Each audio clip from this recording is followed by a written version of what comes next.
Back at the Los Angeles Coliseum, you're about to see and hear perhaps the greatest marching band I've ever heard. 800 strong they will be. One of their members, by the way, was injured in the terrible incident in the Westwood section of Los Angeles last night. Julie Wood, a flute player from Cal State Fullerton University, and the person drove his car up, hit some 39 people, killing 3. She's listed in stable condition. Another member of the band, however, was hit by the car, but is playing today, has been able to come here. Jim, I think what's fascinating about this band, which is also unique to America, everybody else in the world has tried to imitate marching bands and never succeeded, is that they've only been rehearsing really for a week together. And when they were rehearsing in the stadium here the other day, all of the workmen stopped suddenly and listened, and perhaps so should we.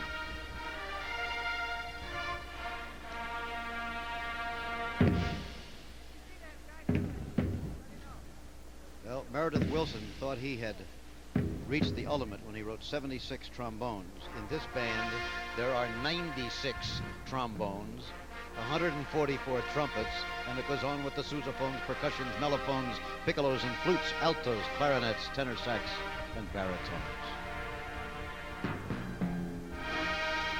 From all 50 states, the band directors were invited here for a 2-day seminar. They contributed their ideas for the ceremony. They then went back and picked out their all-stars. This is an all-star team of the great college bands of America.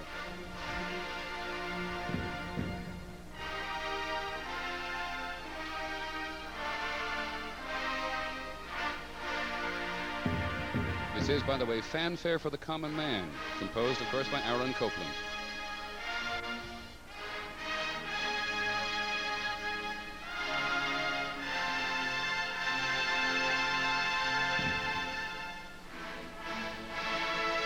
All of the music today will be American. Aaron Copland, of course, the noted American composer.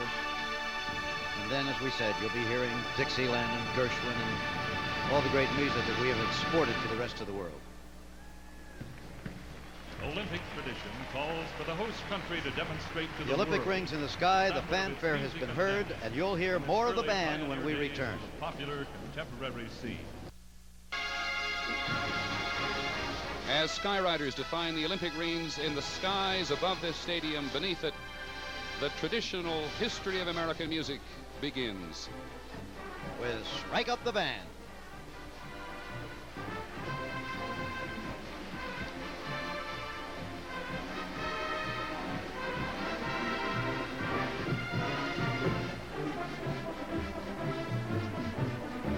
Pay attention to these formations. They are probably the most intricate and precise I've ever seen.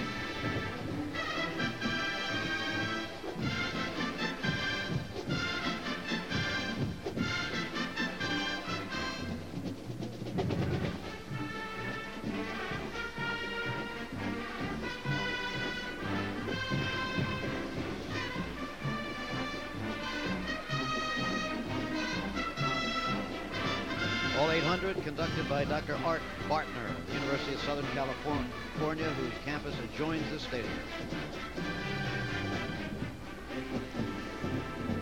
And for those of us, Jim, who get used to seeing this at halftime at football games, think that all of these groups have been rehearsing at different places in Los Angeles for the last few weeks, and only now are coming together. The organizers called it mind-boggling. Had to be.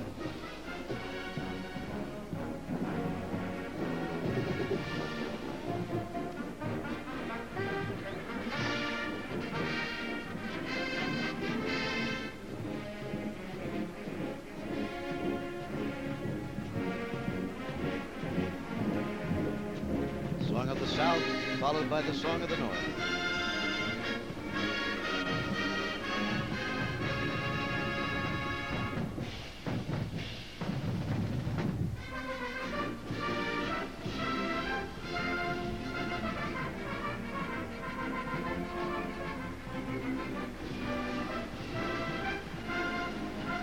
Look at that. Beautiful. Waiting in the wings, the cast of more than 9,000 will put on the spectacle of America for you. Linda Evans there.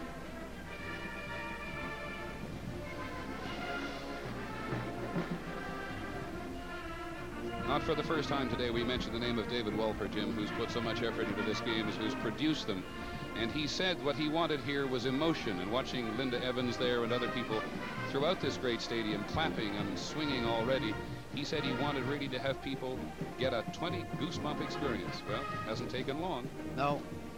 150 nations around the world taking the telecast. They tell us 2.5 billion people watching, not including the Soviet Union. They declined to take the feed. Well, if I'm not too cynical, Jim, I bet they'll lay a lot of videotape cassettes in Moscow before things are finished. Famous young lady from a famous university in this country. Brooke Shields of Princeton, right.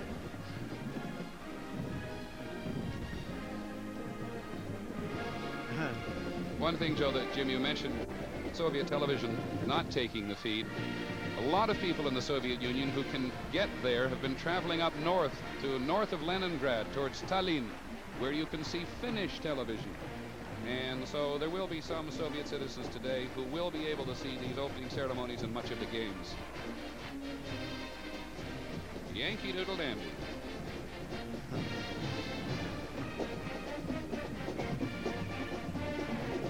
This land is your land.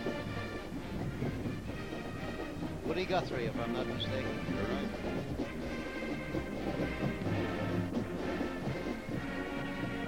Goes back to the 30s. Harder times when the Olympics were last here.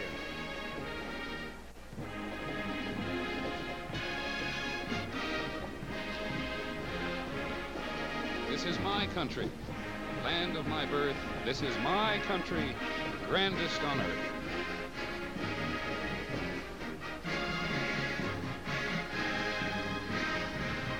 And now, the outline of the map of the United States of America. This is a spectacular looking thing. There it is.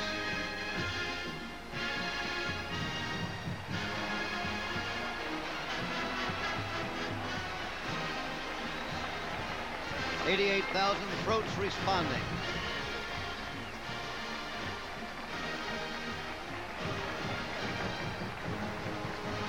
Burt Lancaster, star on his cap. Who said that? That's Kirk Douglas. Right generation anyway, Jim. Yes.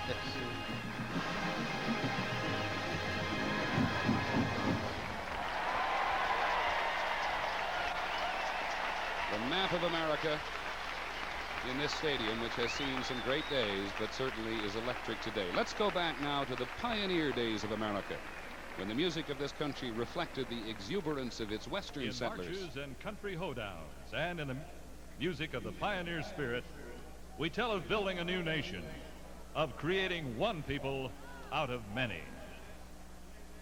And it may look like the land rush, which is going to begin right through the outline of this country. From the west this time, not the east. Because of the way the stadium's laid out, they're settling the east from the west. Listen. A lot of people in California and certainly west of the Rockies will tell you that's the way the trend is going in the country today. Look at the covered wagons with the wheels turning, actually being turned and rolled by members of the cast. You'll see transformations. Those cover wagons will turn into something else. So they've come to settle the West.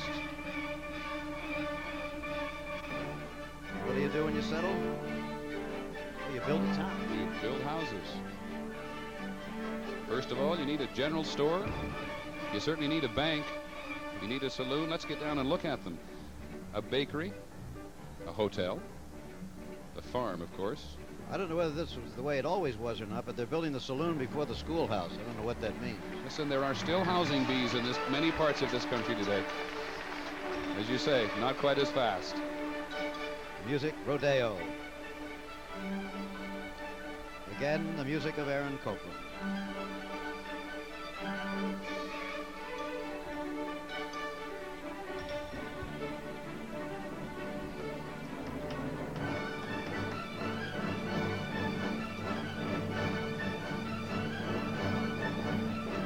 If you've just joined us, we're at the Los Angeles Memorial Coliseum, live at the opening ceremony of the games of the 23rd Olympiad. With Peter Jennings, this is Jim McKay reporting from here, and we'll be here until the end of the ceremony some 3 hours from now.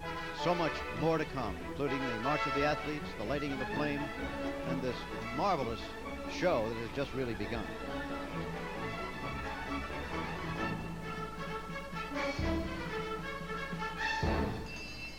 Okay, and there goes the bell on the schoolhouse. Not for the first time today do we congratulate our director for getting there. And Jeanette was on it.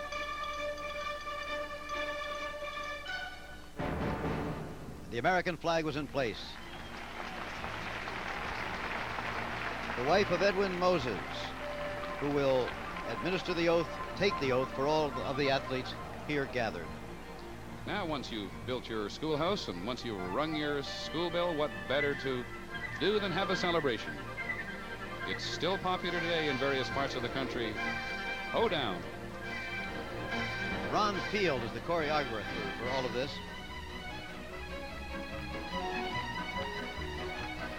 Ron Field won a Tony for his direction and choreography of Applause, the Broadway musical. Another one for Cabaret. Choreographed for Fred Astaire, Gene Kelly, and Michael Jackson.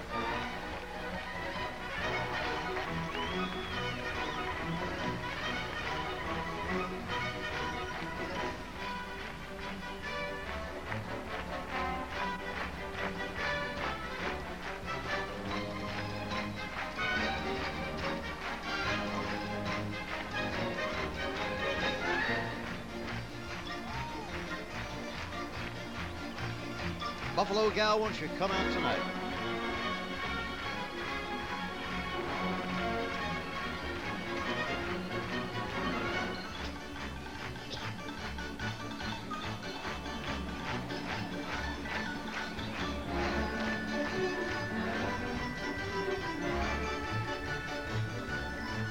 The most expensive ticket for this ceremony was listed at $200 a seat. You understand they're going around Los Angeles during this week for as much as $1,000, $1,200. They may be worth it, the way things are starting here.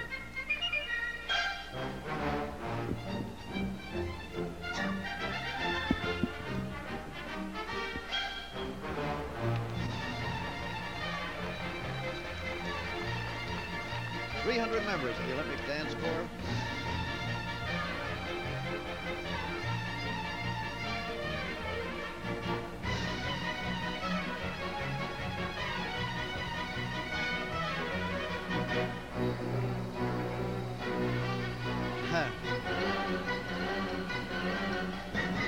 Think those children will remember the day that they were in the opening ceremony, the Olympic Games? Out of school for a day. It's a memorable one.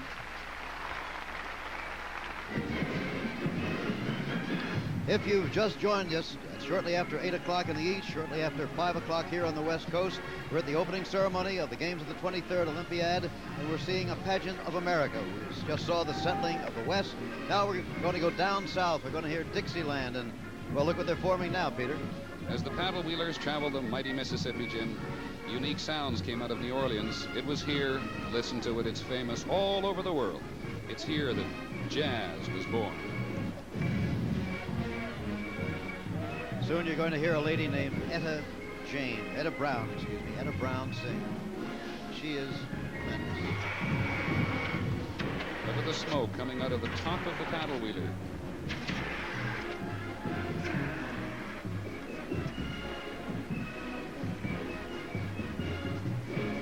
Again, the 800-piece Olympic Marching Band. And massed on the near sideline, the people costumed as the congregation in a church down in New Orleans. And Shore is here. I think everybody who has anything to do with Hollywood is here, Jim. Yeah. Here we go. The Dixieland Jamboree, the influence of black music in America. David Wolper said he had in mind the fact that this music will be recognizable anywhere in the world. In Europe, Sri Lanka, Africa, South America, anywhere you might have known. Equatorial New Guinea. They're here.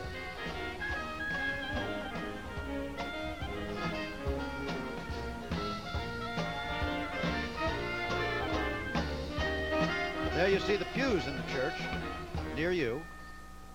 Choir.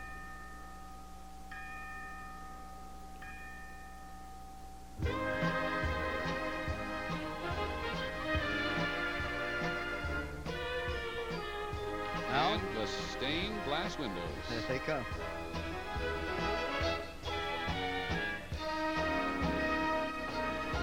Congregation taking their seats, brethren and sisters.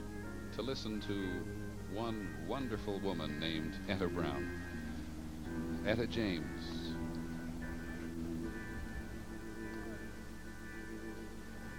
When the saints go marching in,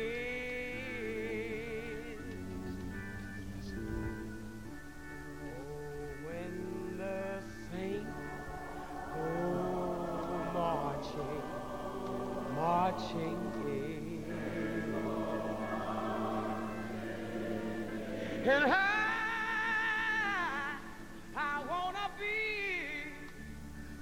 want to be in that number.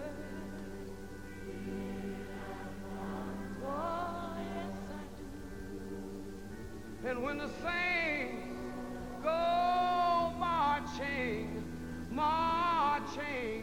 in.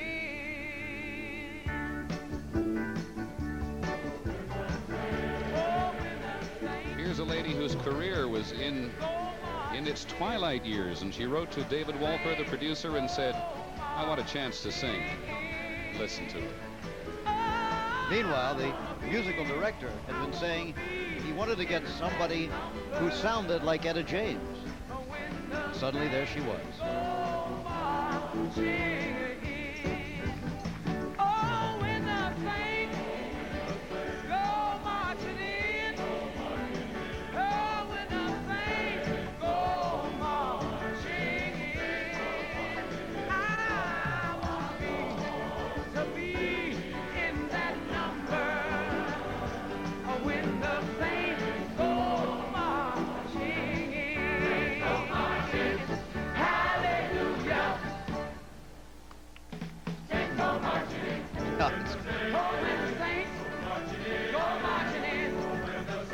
Choir members, by the way, are actually parishioners of the Methodist and the Baptist Church here in Los Angeles, wearing festival federal robes.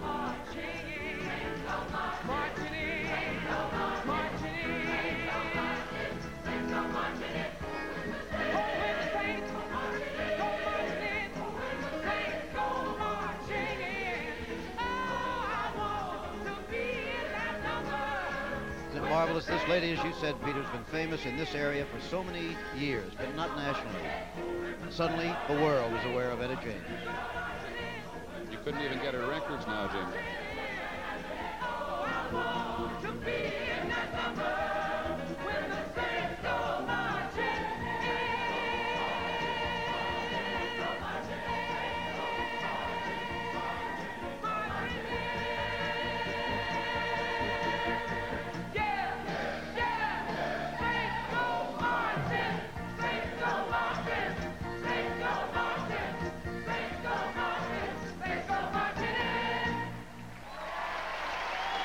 The music of America at the opening ceremony of the games of the 23rd Olympiad. Much more of it to come.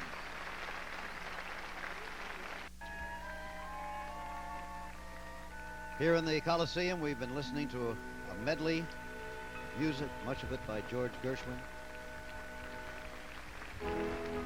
Now, you're going to hear Rhapsody in Blue in a setting you've never seen it in before, at the peristyle of the Los Angeles Memorial Coliseum. Girls beautifully attired in pale blue and white. Jazz made its way from the streets of New Orleans to the finest concert halls of New York and inspired George Gershwin to create this American classic.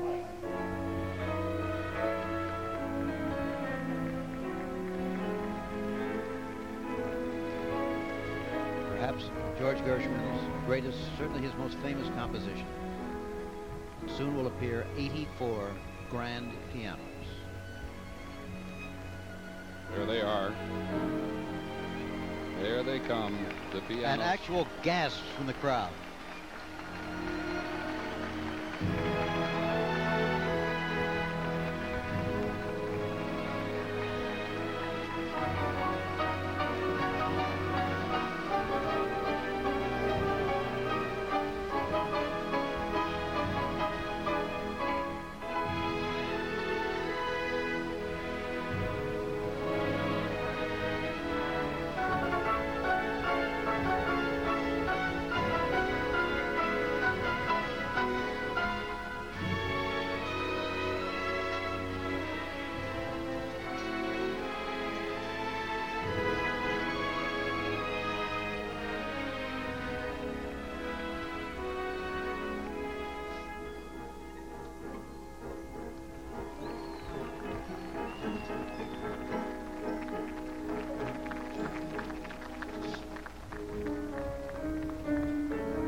give you just some idea of how difficult it is to put on an Olympic opening ceremony.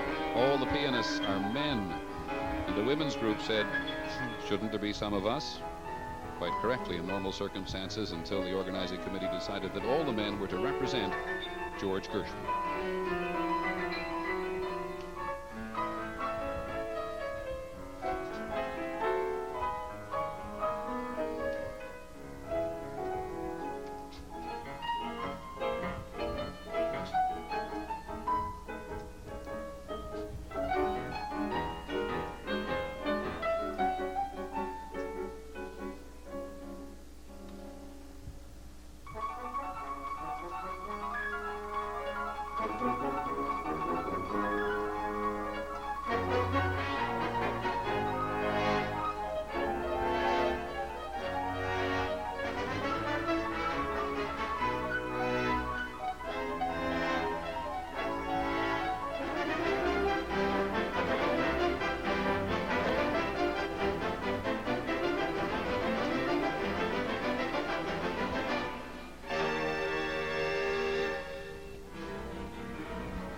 George Gershwin himself, who died in 1937, in his wildest dreams never could have imagined this.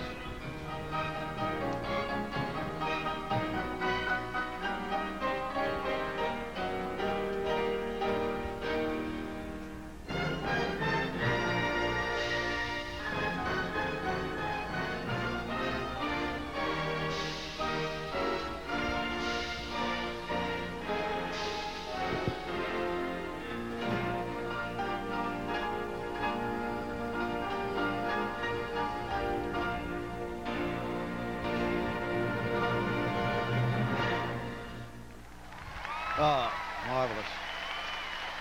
And now, after a very hot day in Los Angeles, a gentle breeze has started to wash across this stadium. The setting couldn't be In the closer to wedding of perfect. image and sound, motion pictures created a new arena for song and dance, the Hollywood Musical. I'll tell you, you'll know where we are right now.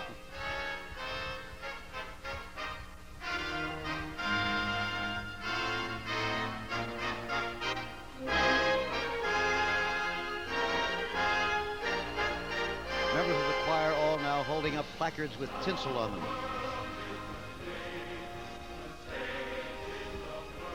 Girls will all represent Ginger Rogers.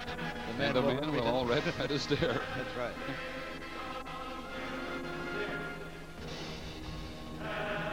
Just reflecting the rays of the sun, those cards.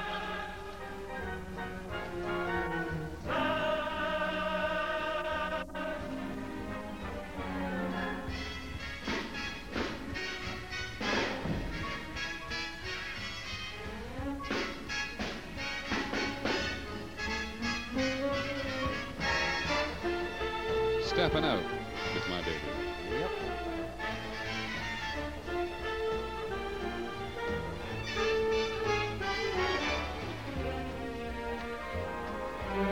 Cheek to cheek.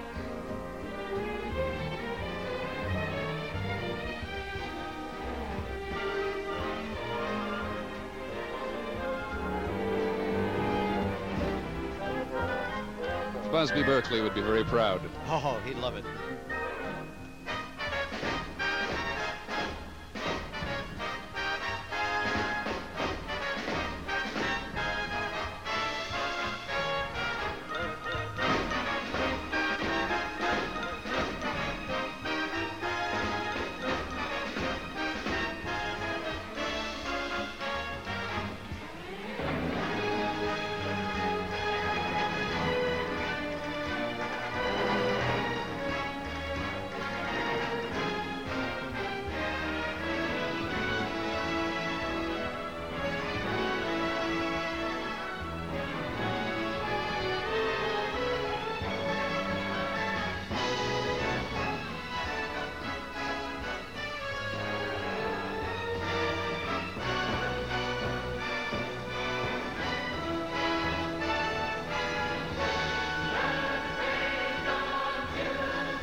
From ballrooms across the nation, Reminiscent of every broadcast great to the Hollywood world by musical radio. you've ever seen. Benny Goodman, Duke Ellington, Tommy Dorsey, Count Basie. Now we're going to move to the gave big bands. downbeat to the era of big band swing. And speaking of big bands, just in case you've just joined us, they're 800 strong, the Olympic Marching Band. From the best bands all across the country, they've come to California just in the last couple of weeks. They start with a swing medley. Take the A Train. Music by the Duke Ellington.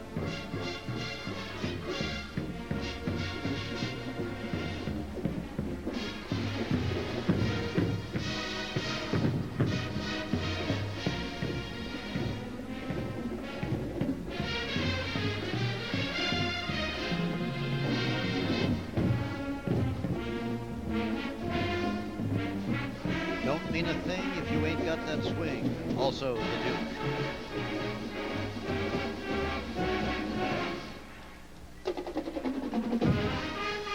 One of my favorites, I must confess, Jim. Yeah.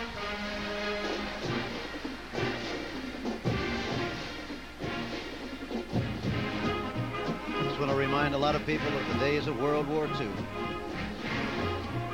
The music of Glenn Miller disappeared on a mission over Europe.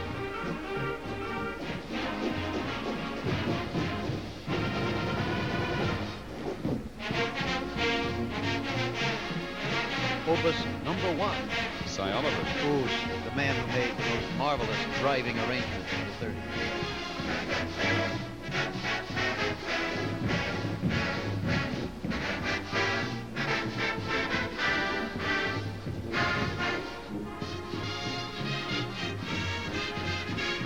One O'Clock Jump by the Count Basie.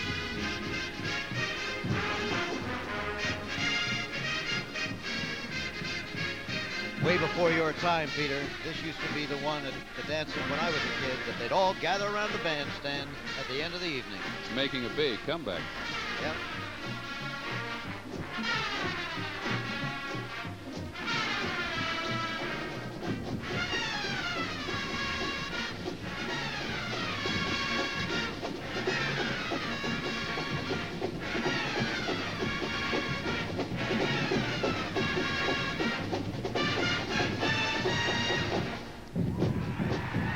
One night in the 30s, it was a jazz concert, the first one ever held in Carnegie Hall, and Benny Goodman and Gene Krupa, a couple of other guys played a number called Sing, Sing, Sing, and they made them go for about an hour. There it is.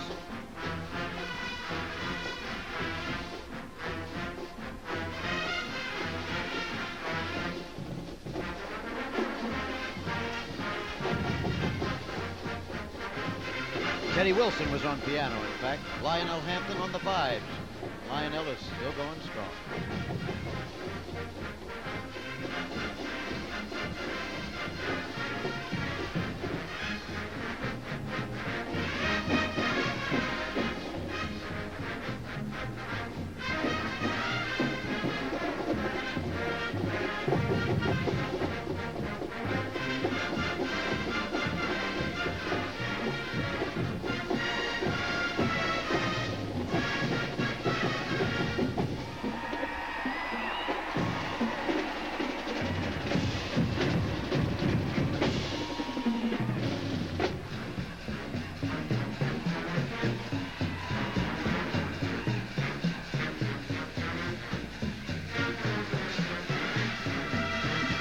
Peter, you wouldn't know this, of course, but we used to call people like this jitterbugs. Yeah, well, this is now jazz aerobics, Jim. That's all it is.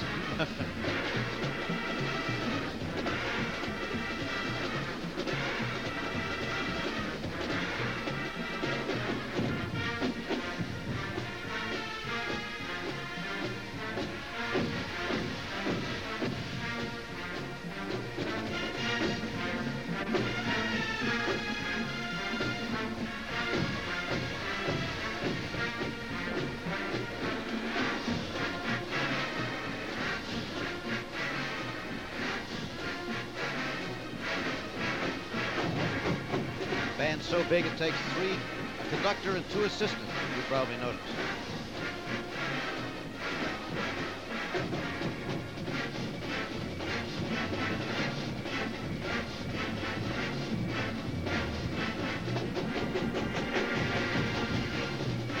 Well, they're wearing sort of jitterbug costumes in the upper left there, but there used to be bobby socks, of course. Maybe they do have more. This crowd loves it. And dirty white saddle shoes you had to wear.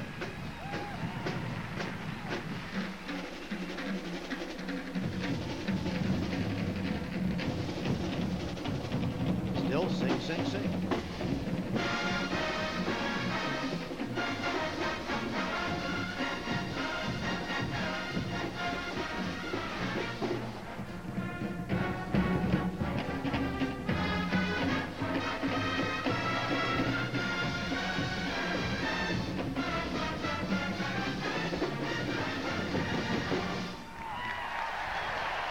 Thank you very much, Louis Prima.